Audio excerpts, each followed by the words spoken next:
Welcome to the Justin Strong Podcast. I am your host, Justin Strong. Glad to be joining you this morning on a Wednesday morning, getting ready to record episode 25 of the podcast. A lot of stuff to talk about. Not a whole lot to talk about in terms of Mississippi State stuff, but I do have quite a bit I want to talk about in terms of entertainment and television, because there's a lot of stuff out right now that I'm watching. So we'll hit the highlights with Mississippi State, and then we'll get into some shows and things that I've been watching.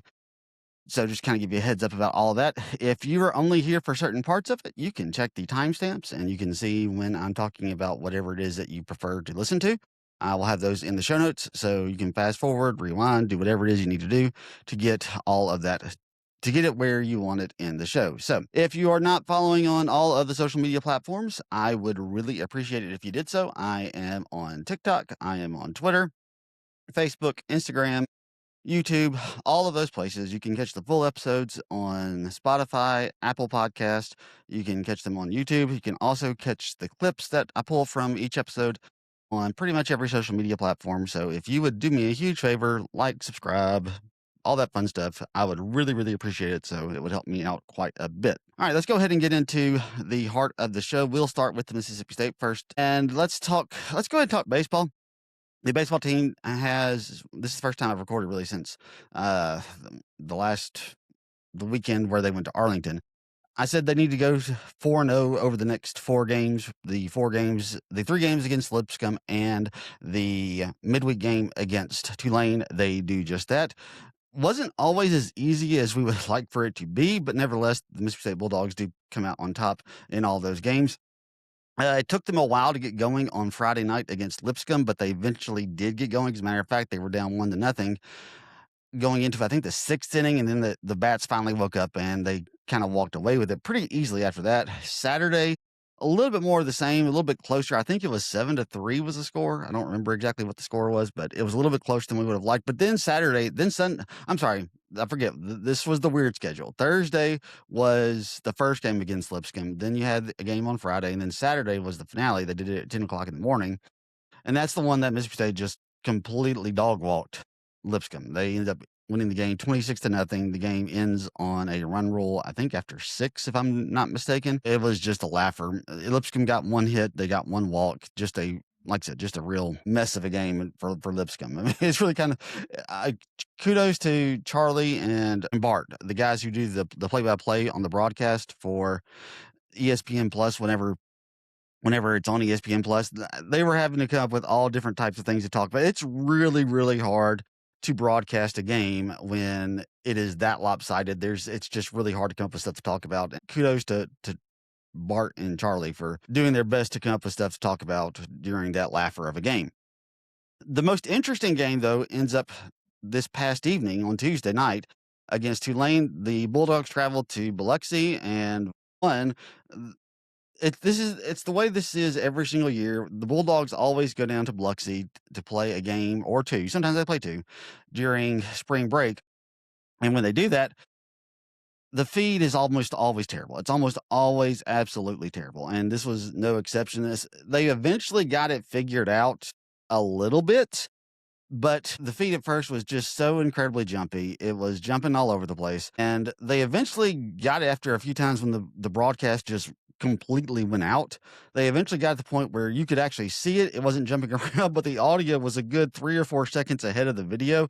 So you were hearing what was going on before you saw it happening. It was a really odd thing to watch, but nevertheless, the Bulldogs end up pulling out the victory 11-7, but it was not without theatrics. The Bulldogs were down at 1.7-2. They weren't swinging the bats well at all. They had some really, really poor at bats. They were swinging at pitches they shouldn't have been swinging at. They were doing things they shouldn't have been doing at the plate. It was very uncharacteristic for a baseball team that we had seen show such discipline and such patience at the plate so far this year. The fact that they weren't doing that against Tulane for a good portion of this game ends up coming into the win column is a bit surprising because, like I said, they had so many poor plate appearances. It was looking really, really bad for a little bit. But then finally, in the bottom half of the seventh, Mississippi State is down 7-2. The bases get loaded for Ace Reese. And I tweeted this after he hits the grand slam.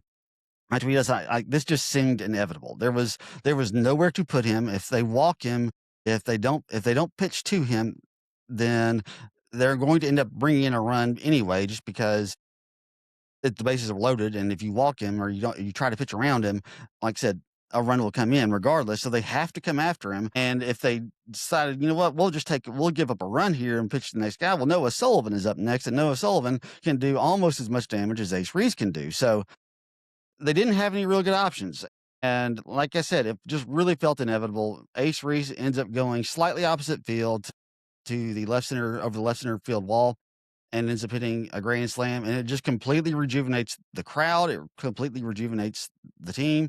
They end up scoring 7 runs, I think, in that inning, end up taking a 9-7 lead. They would end up tacking on 2 more in the next couple of innings and end up winning the game 11-7. The one thing I have said since the start of this baseball season, and I think this continues to be true, is there are going to be just times that this team has to just outslug the other team. And that's what they ended up having to do last night.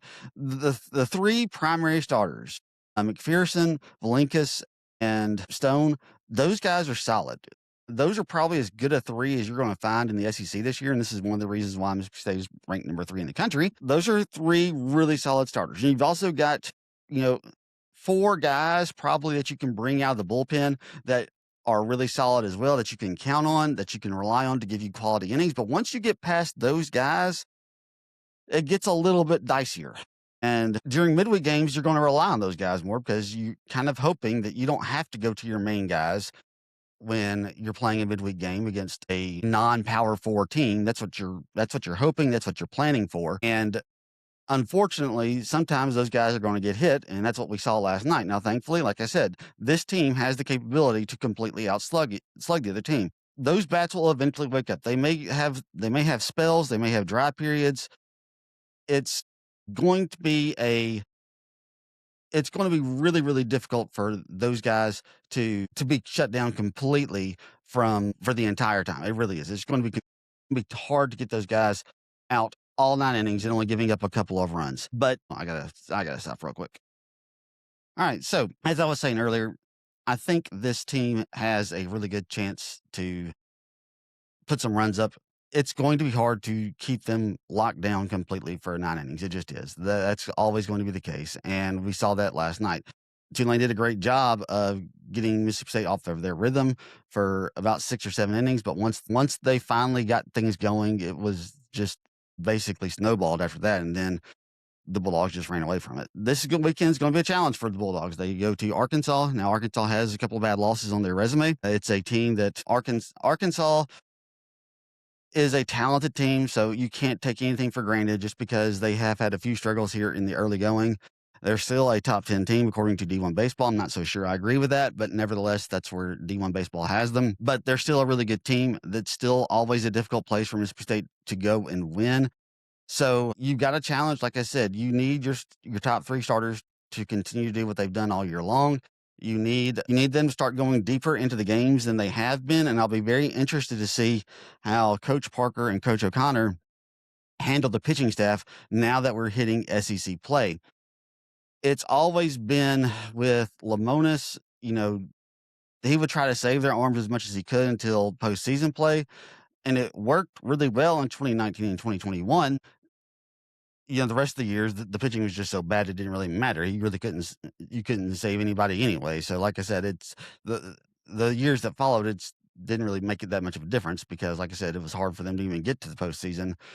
And they did, but those last couple of years, but it didn't look good in the process. But like I said, so I'll be very interested to see how he handles the pitching staffs this weekend. If those guys are rolling, will he let them go 6, 7, 8 innings, or is he going to pull them to try to save their arms for later on in the season. So, like I said, it's going to be, I'm not real familiar with how he handled things in Virginia. I'm not going to sit there and try to tell you that that's something that I kept a track of or that I always followed along with. I have no idea. I have no idea what he tried to do when he was the coach at Virginia, but it's always a challenge for coaches in this day and age of baseball to try to keep those arms fresh and try to keep them preserved. And also those arms are really young and they can be prone to injury. So there's a lot of balancing that you have to do with this type of team, and you've got to figure out how to handle it. And he's got a track record of being able to do so. So I expect them to do okay. Like I said, hopefully you can go up there and win two. If you can win two, that would be fantastic. You've done pretty much all that you can do. It would have been great if you could have beaten either UCLA or Southern Miss, and I still contend that they should have only one loss on their record instead of two. But you know, you did everything else that you should have done. You don't have any bad losses on your schedule right now. You don't have any bad losses on your resume. So you've done everything that you need to do to set yourself up well going into SEC play. Now they just got to continue to do what they've done so far, build an even stronger resume as we go into SEC play. But look, the SEC is always tough, but it might not be as tough as we thought. Vanderbilt's really struggled a lot this year. LSU went 1-4 this past week. They had a really, really tough week. You've got some other teams on the schedule. Texas is good. Texas is number 2. They're undefeated. They probably should be the number 1 team in the country, to be perfectly honest with you. Ole Miss they've looked good at times. They've looked bad at times. So it just depends on when you're watching them. So like I said, there's a lot of reason to be optimistic that this team can really put together a solid resume during SEC play. And if they do, based on what they did in non-conference play, and they still got some non-conference games to go during the midweek. They still have a few more, but they've done a lot of really good heavy lifting so far. If they can win 18, 19, 20 games in SEC play, which is going to be a lot if they do, there's no question about it. The schedule may not be as tough as we thought, but it's still going to be tough. If they can do that, you're looking at probably a top 4 seed going into the NCAA tournament starting in June. Like I said, they've set themselves up well. Now they've just got to go out and finish the job. All right, let's talk about look, I'm not going to talk about the basketball team that much. Their season is probably going to come to an end tonight. The one thing that everybody will want to see is, will Zach Selman make a move? Probably not. I don't think he will. And I've said on the last podcast, if you're one of those that says I'm ready to move on from, I can't even remember our coach's name now. If you're ready to move on from him, I get it. I completely understand. I don't think that they should. I think he should get at least one more season to work this thing out. But if you're not one of those people, I get it. I completely understand, and I get where you're coming from. The real key will be, people are going to have their eyes on Josh Hubbard, and if he enters the transfer portal. Look, I just don't think he is. Maybe he will, but Robbie and anyway, sorry guys. Robbie and Brian talked about this on the podcast before. Mississippi State fans have this weird tendency that you don't see from other fan bases where our best players just need to go somewhere else so they can be better and thrive. And like I was saying, Robbie and Brian have talked about this in the past, that basically Mississippi State fans will run off. We want to run off our guys. Like if our teams are struggling, we're like, well, our best guys should just go somewhere else and so they can succeed. No other fan base does that, and we're going to do that with Josh Hubbard. Like I said, look, it's always possible that he could leave. It is. There will definitely be teams that will come trying to tamper with him and try to convince him that they need to come. He needs to come to Kentucky. He needs to come to Tennessee. He needs to come to Alabama. Whatever it may be, there will be teams that will do that. I don't know. Look, I'm just throwing out examples. Don't come at me, fans of those teams. I'm just throwing out possible places that might want him. But like I said, there will be teams that will definitely try to come after him. I have no doubt about that. But I think he likes it at Mississippi State. He seems to, despite the fact that he was originally committed to Ole Miss, he seems to have really bought into Mississippi State and and just the entire culture of the school and being a part of the school. He seems to really love it here. Mississippi State's going to do whatever it takes to keep him. I know a lot of Mississippi State fans like say, well, we don't have any money. We have money, guys. NIL is good. It's maybe not as good as some other SEC programs, but it's still good. we'll be fine. So that's all I'm really going to say about that. The real big issue, though, that I do want to talk about involves the football team. Brandon Sneh, I don't know how you pronounce his name. This is a problem. This broke last week. I haven't had a chance to talk about it on the podcast, but I'll talk about it now. Here's my thing. I don't necessarily fault the coaching staff for not being aware that this was a possibility, because there were other schools that were trying to go after him. AB had him listed as a redshirt junior. Everyone was operating under the same assumption that he would have one more year of eligibility. And when they submitted his case for his eligibility, the NCAA basically decided to apply a Division II rule, because when he was playing at Elizabethtown State or something, they didn't have a rule about playing 4 games or less counts as a redshirt. So they were assuming that that would be the case with him. And so they applied that, and they said, you've had your 5th year, your eligibility is now gone. So like I said, I don't necessarily blame them for that, because there were other schools that were pursuing him as well. It wasn't just Mississippi State going after him. I don't blame them for that. What I blame them for are 2 things. One, they put all of their eggs in the Jordan Seaton basket, and they should have known that that wasn't going to pay out. They were hoping that they could just offer him more money, a whole bunch of money, and that would lure him away from LSU or whoever else it is was recruiting him. And LSU did end up landing him. And that would be enough to entice him to come to Mississippi State. And it wasn't. It would have taken just an obscene amount of money that you just couldn't invest into one player to get him to come. You would have had to put like $8, $9, $10 million into a left tackle. And that's just not, that's not financially feasible for any school, regardless of whether or not it's Mississippi State. You can't put that much resources into one player.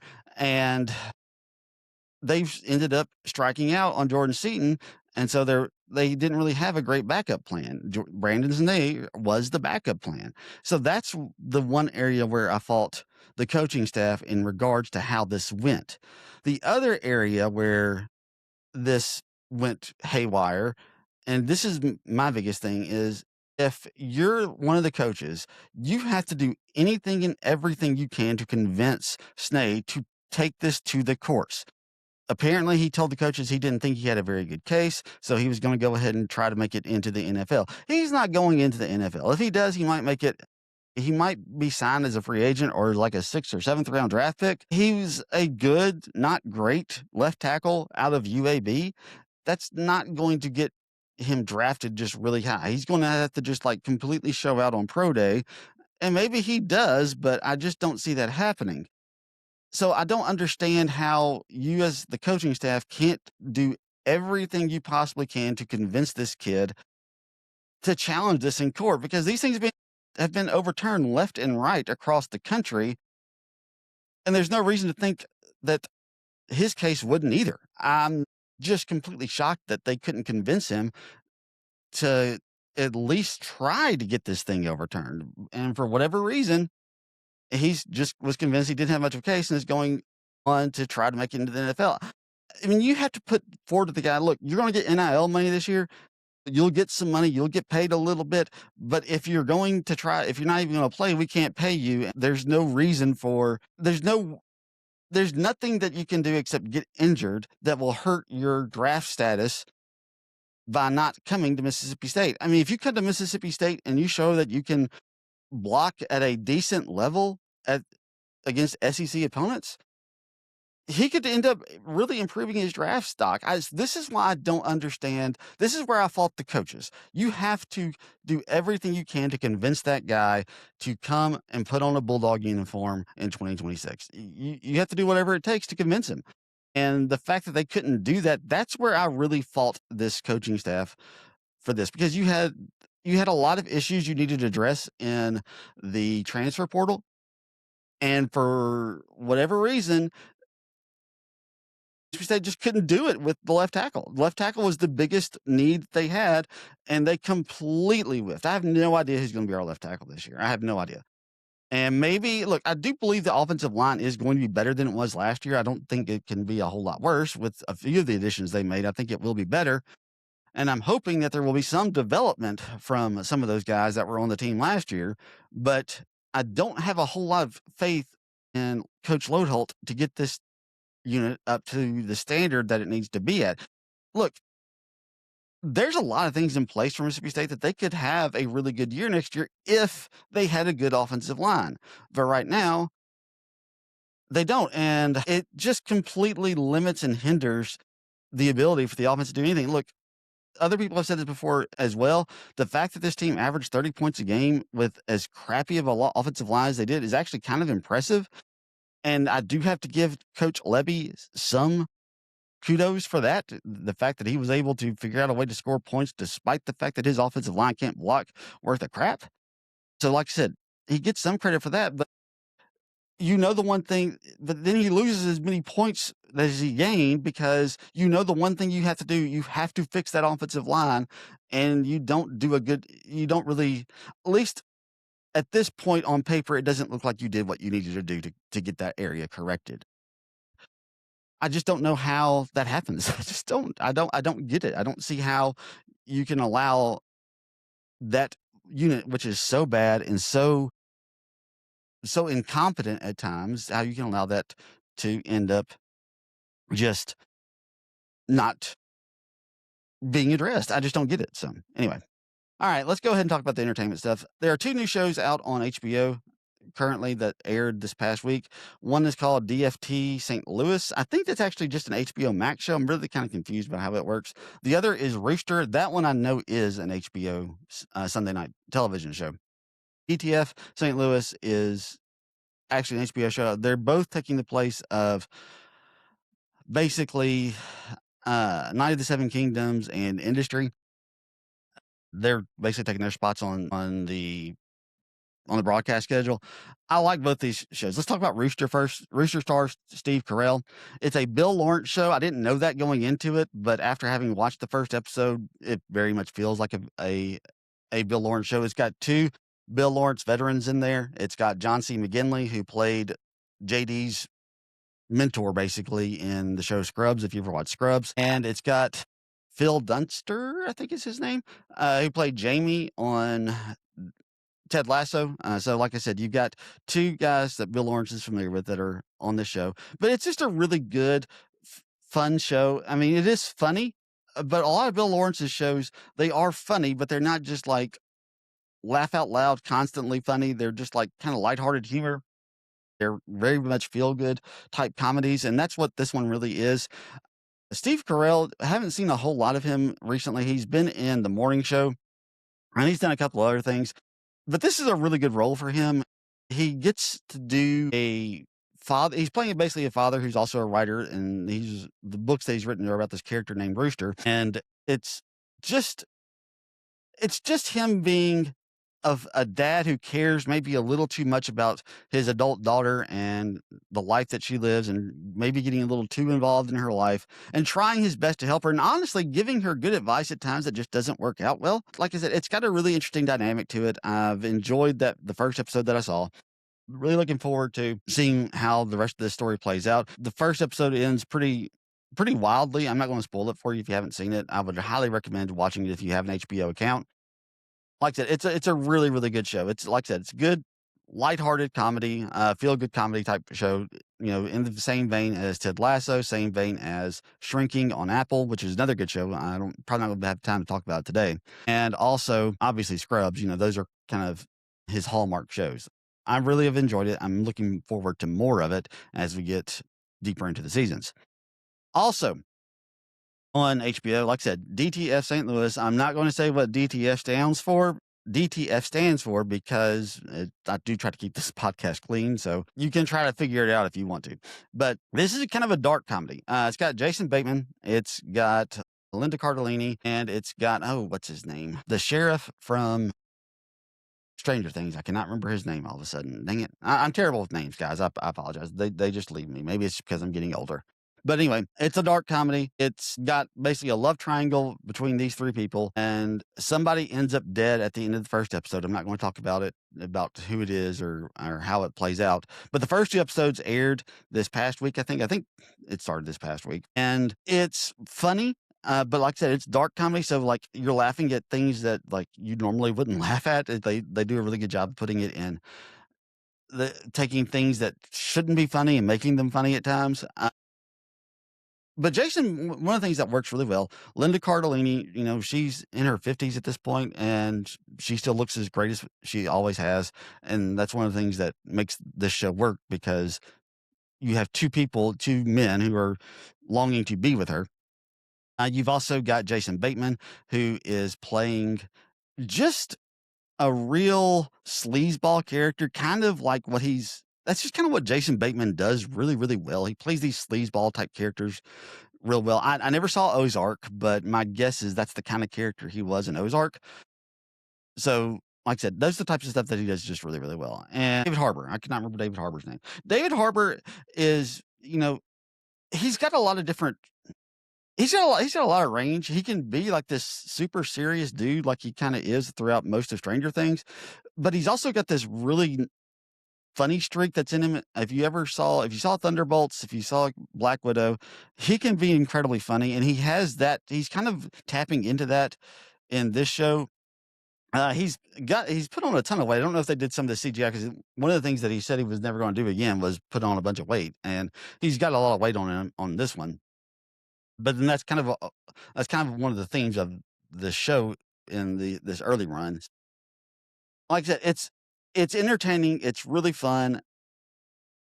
It is dark, like I said. And it's very much an R-rated television show, or TVMA, I guess is what I really should call it. But it's really good. I'm very interested to see how this thing plays out because it's kind of got a murder mystery thing going on based on the person who ends up dead at the end of this thing.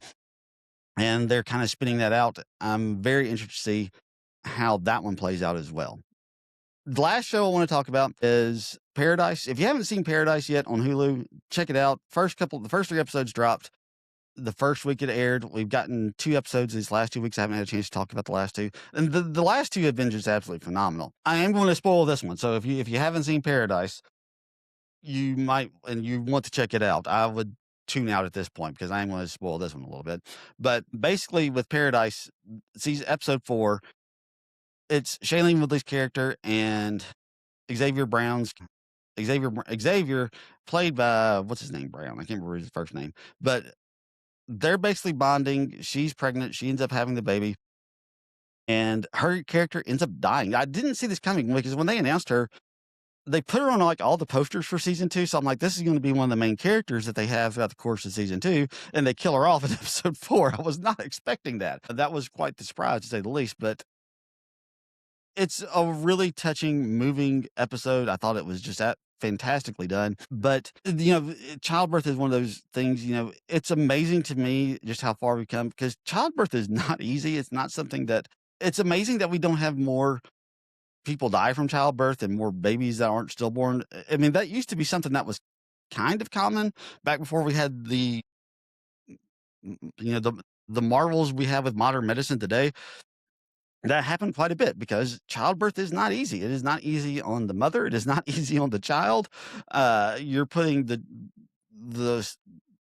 body of the mother in extreme stress to try to push a person out of a small hole. Like I said, it is a difficult, hard thing to do. I will never forget.